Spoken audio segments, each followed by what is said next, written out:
Okay, back. Been away a while. Don't know why. Busy. Coughing. Anyway, no editing, so we keep the cough in because there's no editing, as you know. Anyway, I want to thank everybody for a lot of likes of the videos lately, which is always fun. And strange thing, speaking of the editing, a lot of the things, take these off right now, a lot of the things that people like is the fact that there's no editing. For some reason, they like, I'm not quite sure why, they like to see me make mistakes. I'm not quite sure why that is, but they actually enjoy the fact that it's just sort of, they see people make mistakes. I know my students like to see me make mistakes. I don't know, it's funny to them, but everybody makes mistakes. It's a lesson right there. Everybody makes mistakes. So anyway, no editing. I think there's been a couple times where something's happened, someone's walked in the room or something's happened and I've done some editing. But for the most part, no editing. Nope, it's not polished. It's real. And that's, I think, what a lot of people like. So they like that, which we'll keep doing, no editing. And other than that, just, yeah, thanks to everybody who's been liking the videos and subscribing and all that. And if you haven't, don't forget to subscribe and like right now. So anyway, since I've been gone, I've got these new Yamaha Recording Custom drums, which are pretty cool. I like them a lot. A little bit smaller. I have a Tama Birch Bubinga set that I did probably, if you've seen the Bonham video of the End of Rock and Roll, that's the Birch Bubinga Tama set. So this Yamaha Recording Custom kit is really a nice set, 10, 12, 14, smaller with a 20-inch bass drum. Pretty nice sound. I think I'm going to put a video in right here of me playing a little, giving you an idea of the sounds. But so that might happen right now.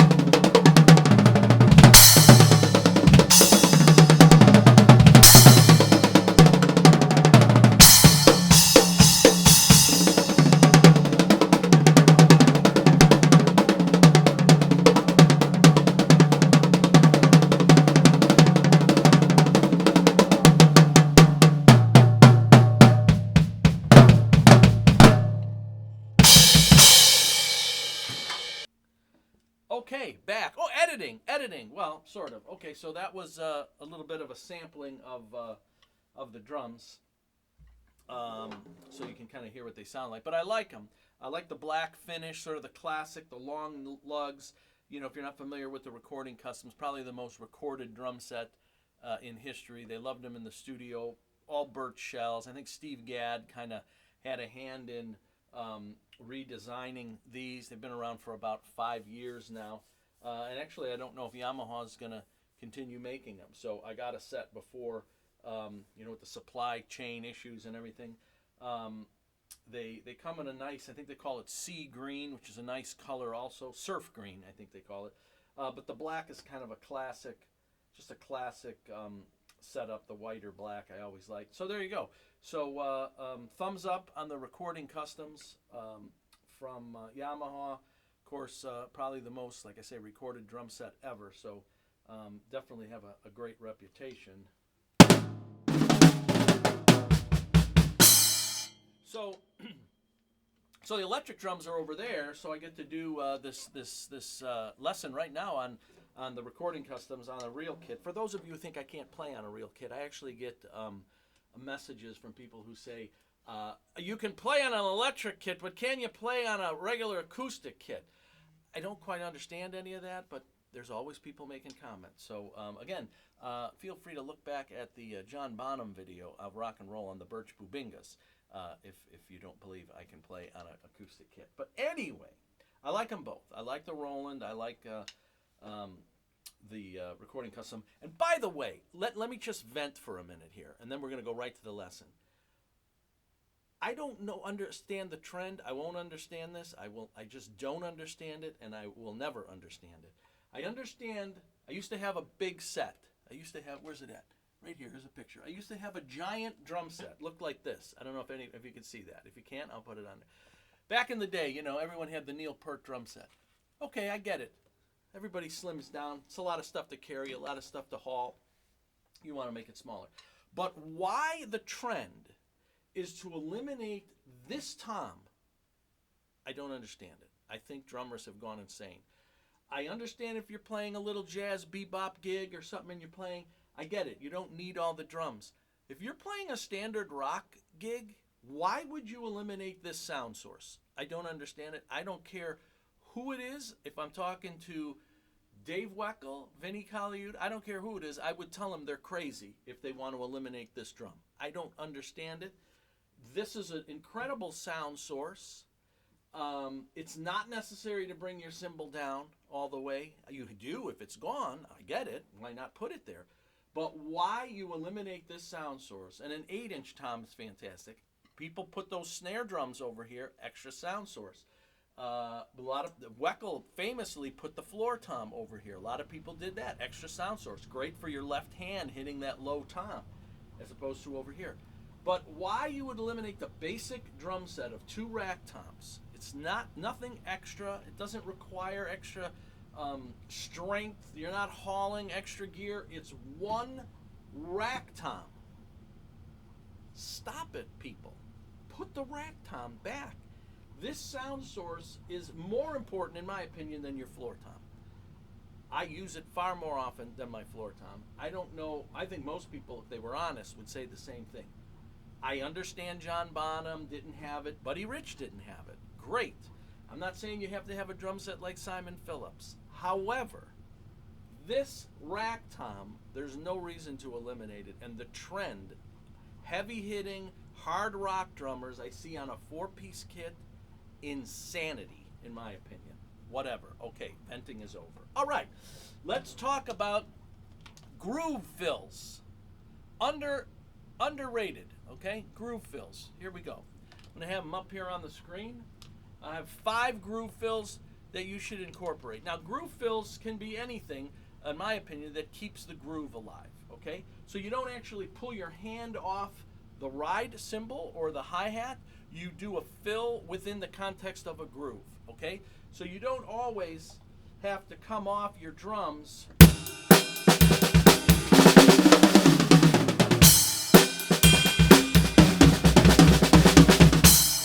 Sure, those are fine and perfect for certain situations.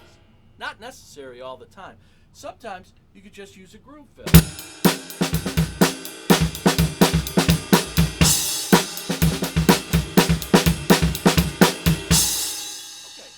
There's a simple groove fill right there. Nothing wrong with it. You keep your 8th notes going here, and all you do is you adjust the groove, right? And you do that typically at the end of a 4 or an 8-bar phrase, okay? There's your groove fill. Okay, so I've got a couple for you. Number 1, groove fill 1. I'm going to try to get through these. So, nothing wrong with that groove fill. Make your own groove fills. Here's a groove fill. I use 30-second notes and some 16th note triplets to spice it up a little. Make it a little spicy, some bell of the cymbal, okay? Again, when I do these orchestrations, I hear a lot of comments saying you don't even play your own orchestrations right. You're right. As I orchestrate and play them, I develop other ways to play them. It's exactly what you should do. You shouldn't necessarily take these orchestrations, set them in stone, and say, I'm going to play this lick that way. No. Make them your own, put an accent somewhere else, use a different tom, maybe even use this tom. Holy cow, what a revolutionary concept for fills. But in this idea, we're going to stick strictly with groove fills. So we're not going to use any toms or anything. So right now, you're not going to be able to hear the beautiful birch sound of these recording customs. Although I already played a little example in the previous section of the video. Okay, so I'm going to use, I like the cymbals for a lot of these groove fills, although I use the hi-hat for some. So this first one is no editing. So 30-second notes on the and of 1 and on the 3E, okay, and then on the and of 4, okay.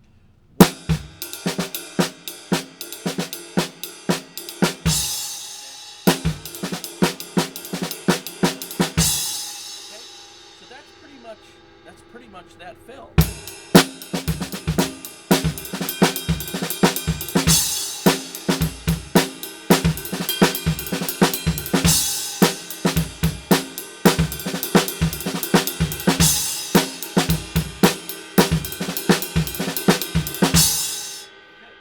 There you go. That's number 1, groove fill number 1. Very cool, kind of a classic. I probably overplay that one, but I like it. Okay, groove fill number 2, we're going to bring the double bass in. I forget the song. It didn't have double bass in it, the original version. Man, I don't remember it. Played it with the old Bob Musial band. Peter Murphy, Cuts You Up was called. And obviously there's no double bass. It's a pretty simple, straight pop tune. But there was a part that I always thought called for double bass, in my ears anyway. Sounded great. So anyway, I put some double bass in as the groove fill, okay? So I'm going to do the groove fill. It's just straight double bass, just ends on the and.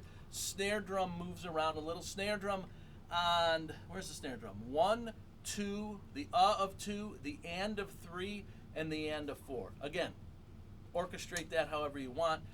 It's just a common one for me. So groove fill number 2, I'm going to play match script for this one, because when you're playing double bass, you should probably play match script. Okay, maybe not, but I'm going to do it for you. All right, here we go.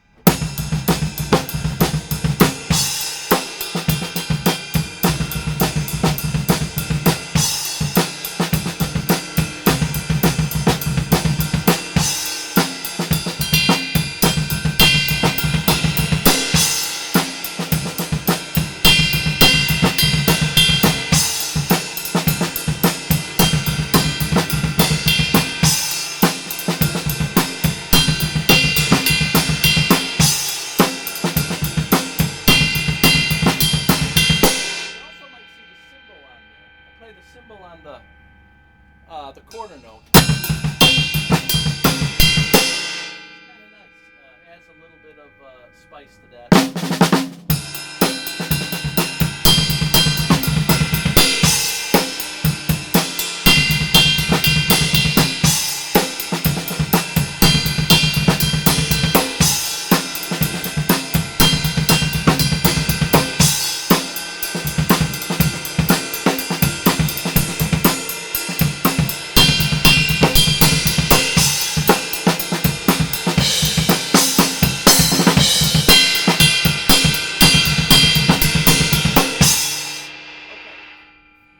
That's it. Number 2. I thought it was number 3. Number 2, little double bass action. All right, number 3. By the way, I got the video over here. Hopefully we're getting some of this also. And maybe we'll switch back and forth. I don't know. We'll see what happens. Okay, number 3. This one's a 16th note triplet one on the hi-hat. Switching over to traditional grip for this.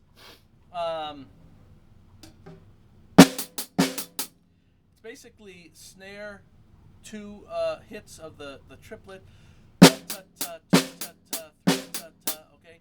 except the bass drum falls in there. First time snare, 1 ta ta, 1 ta ta, and ta ta, 2 ta, sorry, 1 ta ta, and ta ta, 2 ta ta, and ta ta, 3 ta ta, and ta ta, 4 E and 1.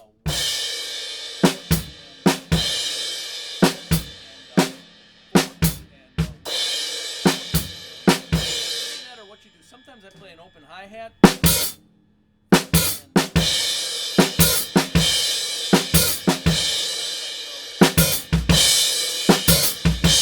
doesn't really matter how you play the last part.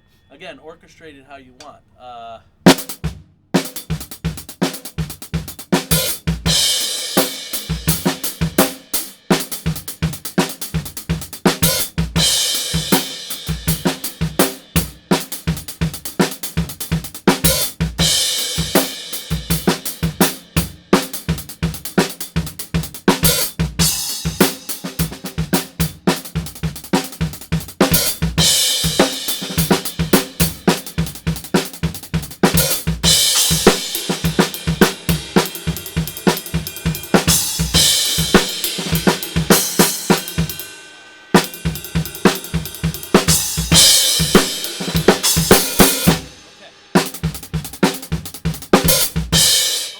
There you go. Groove number 3. Nice little triplet one there.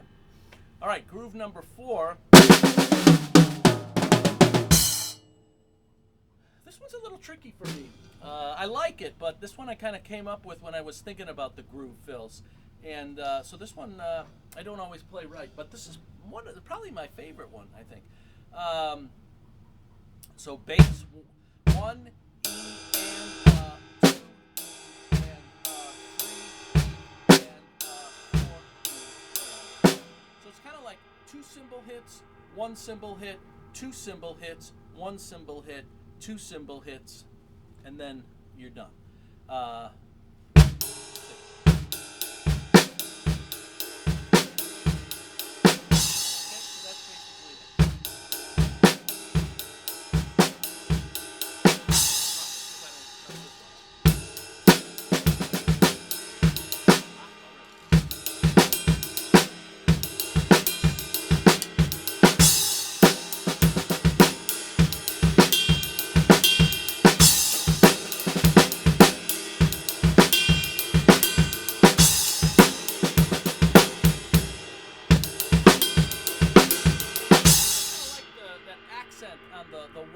So on the E, it's marked on the fill to do it on the and of 1, the E of 2, but I kind of changed it. I kind of like to keep the cymbals, the 2 cymbal hits on the main cymbal part, and then the bell of the cymbal on the E of 2 and on the of 3, okay?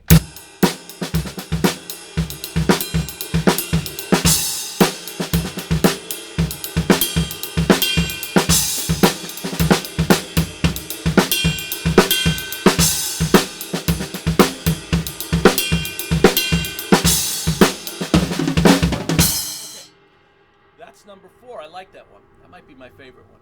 Okay, the 5th one is kind of a open hi-hat thing.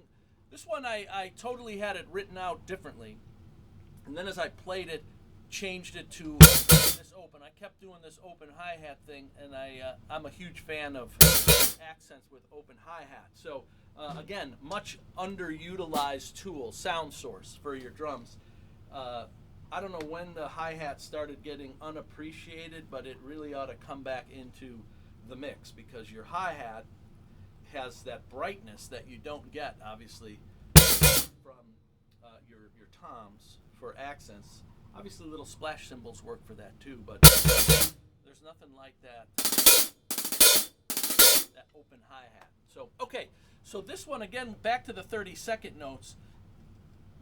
Basically, we've got 1,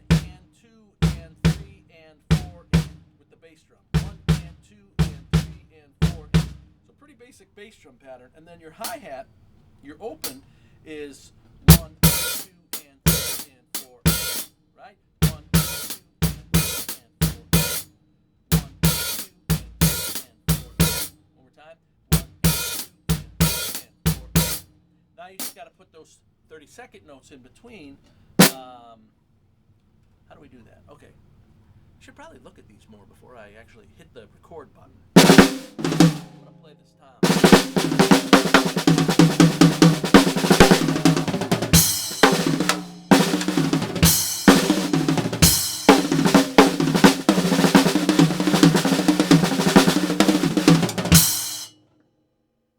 See, if that's not there, this is the sound you get if that's not there.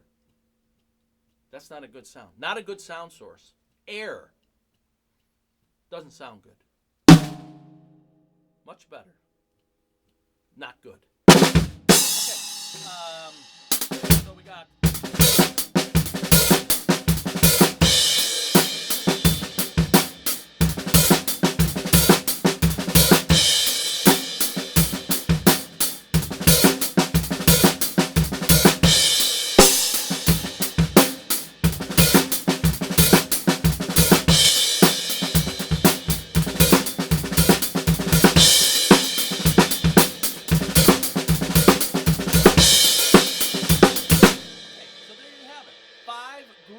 I'm trying not to make the video too long. I'll play that one a little slower again because I played it kind of fast at the end.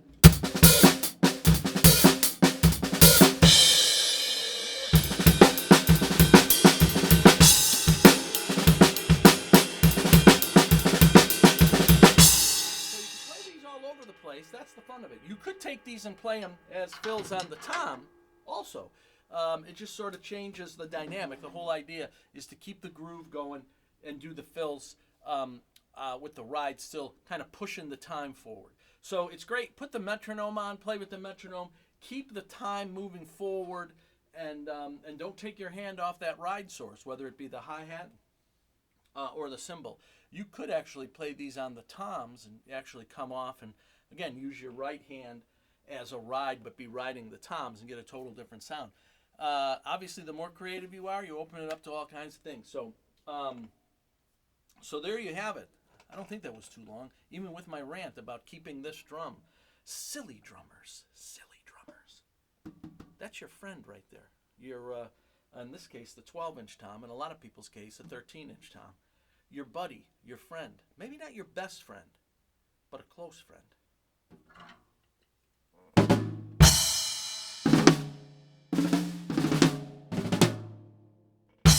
Okay.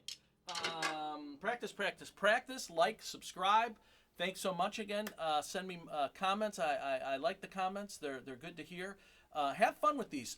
Again, underappreciated, kind of like your hi-hat and this tom. I think the message here is underappreciated drum concepts. Hi-hats, second rack tom, and groove fills. So groove fills, 5 of them. Have fun with them. I'm not sure what's next, but there will be a next. There always is. I hope it's not as long a wait. Send me some comments. Send me some suggestions. Yeah, just have fun with this. But use them. Great to use. Like I say, that Peter Murphy tune, Cuts You Up, is not a tune to play that double bass part in, but it fit nice. The guys in the band didn't mind. I didn't get any weird comments. I don't know, Bobby Musial. If you're watching these videos, you tell me. I think you always smiled when I played it, so if I played it right. All right, Yamaha Recording Customs, 2 big thumbs up. Great sounding drums. By the way, this is a, in case you're wondering what my ride cymbal is, the bell. This is an old K Custom dry 20-inch ride. I actually bought it used one day. Hit it once and said, boy, that's got a nice sound. And turned out to be a used cymbal, so I got a good deal on it. So there you go. 20-inch K Custom ride and everything else. Maybe we'll go back to the Rolands next time. I don't know. Hey, let me know what you think. You like the Rolands? You like the acoustics? Who's not going to like the Recording Customs? Nobody. Another tip. If you've got a bunch of snare drums in the room you practice in, I've got like 10 snare drums right on this wall. I don't know if you can see them. Right over there. It really doesn't matter if you turn this snare off. Those snares are going to buzz. So if you want no snare buzz in a room, you better get rid of all your snares that are in the room, because they are going to make a sound when you're playing your drums if you want the snares off. So, right over there. Okay, practice, practice, practice. Have a great week or two, and I'll see you next time.